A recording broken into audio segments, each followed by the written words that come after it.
ต้องกลางตอนจิตอาวรณ์ต้องนอนหนาวสั่นชีวิตทหารนั้นต้องบากบั่นทนสู้ลมหนาวย้อนมานาวีบีบีพี่น้องสาวเราเลือดของทหารทุกเหล่ายิ่งต้องเข้ารักษาแดนดินอยู่จอมผู้ร้ายบ่ท้อถอยต่อการนาภูเลือดทหารต้องสู้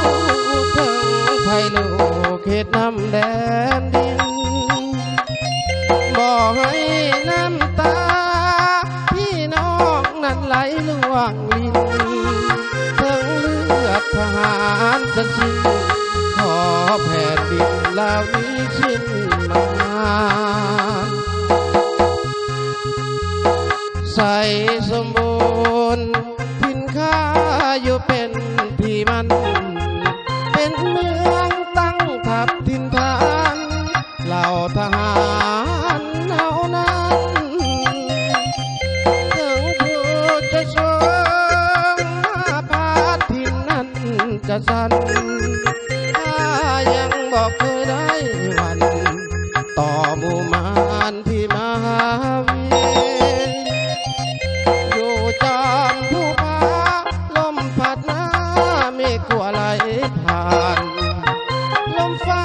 ลมฝนหนาวปั่นหนาวยืนฉันแทบชินชีวิตต้องทนยอมตายไว้หลายสายชาติชาติเพื่อพื้นดินลาวเฮานี้ชินศัตรูผู้ที่หวัง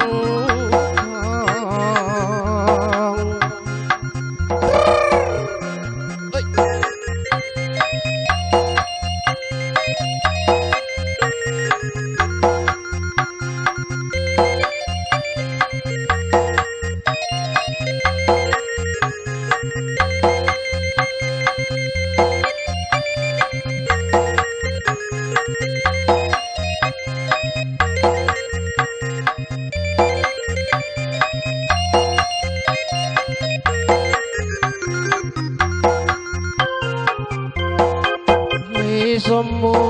รณ์ทินข้าอยู่เป็นที่มันเป็นเมืองตั้งทัพทินฐานเหล่าทหารเอานั้นถึงผู้จะชงหน้าพาทินนั้นจะสั่นถ้ายังบอกเคยได้วันต่อหมู่มารที่มหาวิ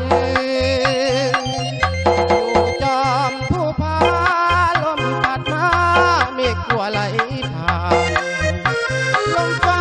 ลมฝนหนาวปั่น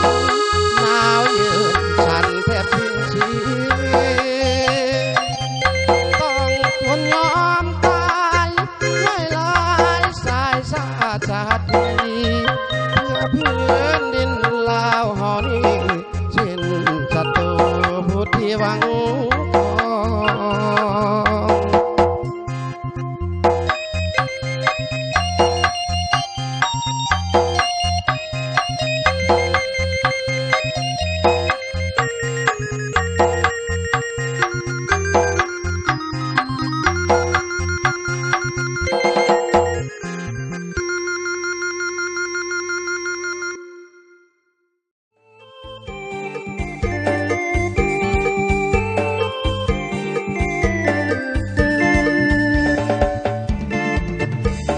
สาวบ้านหมักนาวดินแดงขาวขาวสาวก็งามวันศุกร์เขาลือซื้อนางสาวงามเมืองยังจันทร์อ้ายคนใกล้บ้านยานบุญบ่สมยอดแน่สายใจบ่าวใจตายขี้ลายลายหมายเอาเจ้ายานแต่บ่สมเกินงานบุญฉลองเจ้าพ่อมหาศาลอ้ายขยันคำกาประกาศหักน้องแรงลม หูอยู่แก่ใจศาสตร์นี้กันบุญบ่สมแต่ใจลงฮักแม้ตากลมสมหรือบ่สมก็ลองแน่วอนสาวบ้านมักนาวน้องจงเห็นใจอ้ายคนไกลถิ่นถึงยามนอนบ่ได้กินถึงยามกินบ่ได้นอนหัวใจอ้ายมันหล่นลงสาวมักนาวงามงอนบ่าวใส่ไตเป็นคนจรแต่ใจแน่นอนบนที่มักนาว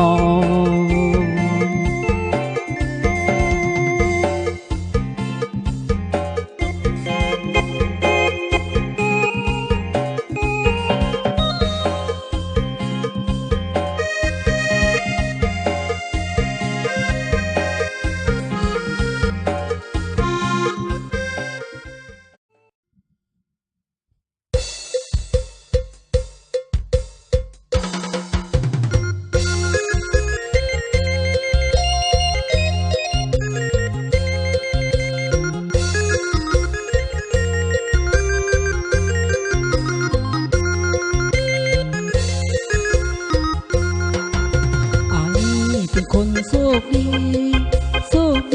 พ่อแม่มีไว้วัตถุและมีค่ามากมายวัตถุและมีค่ามากมายหากไอ้บ่หากไอ้บ่นาง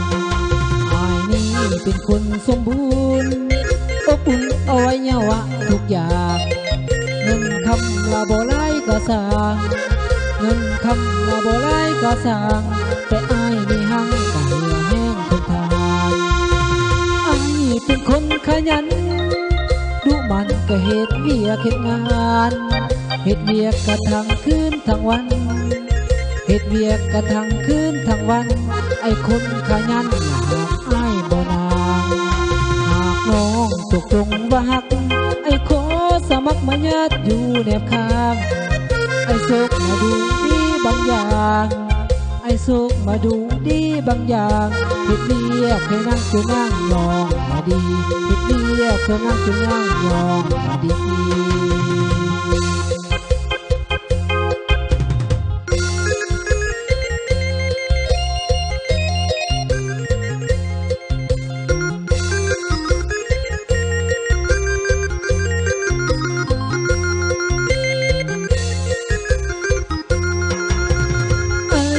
คนขยันดูมันก็เฮ็ดเวียกเฮ็ดงานเฮ็ดเวียกกะทั้งคืนทั้งวันเฮ็ดเวียกกะทั้งคืนทั้งวันไอ้คนขยันหากอ้ายบ่นางหากน้องตกลงว่าฮักไอ้ขอสมัครมาญาติอยู่แนบข้างไอ้โศกมาดูดีบางอย่างไอ้โศกมาดูดีบางอย่างเฮ็ดเวียกให้นั่งจะนั่งยองมาดีเฮ็ดเวียกจะนั่งจะนั่งยองมาดีดีแท้ดีสั่งมาดีแท้ดี